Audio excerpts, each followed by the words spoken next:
Hello, nagbabiyahe kami papunta kaming Sanford at ito na nga nakarating kami sa cute town ng Sanford at naghanap kami ng coffee shop at ito yung nakita namin, maraming mga choices, may sandwiches, may rolls at habang naghihintay magpa-picture-picture kami. Nag-order kami ng kape, cappuccino sa kanya, sa akin naman decaf cappuccino.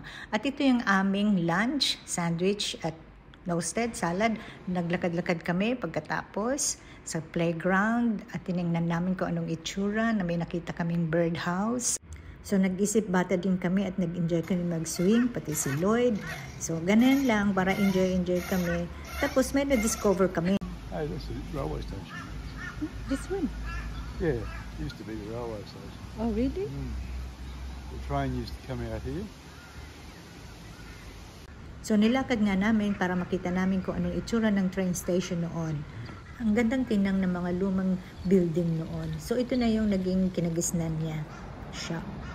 Nagpa-picture ako sa bottle tree at ito namang building na nasa likod ni Lloyd is a farmer's hall that's 100 years old na. Sige, sa susunod ulit ng travel. Bye!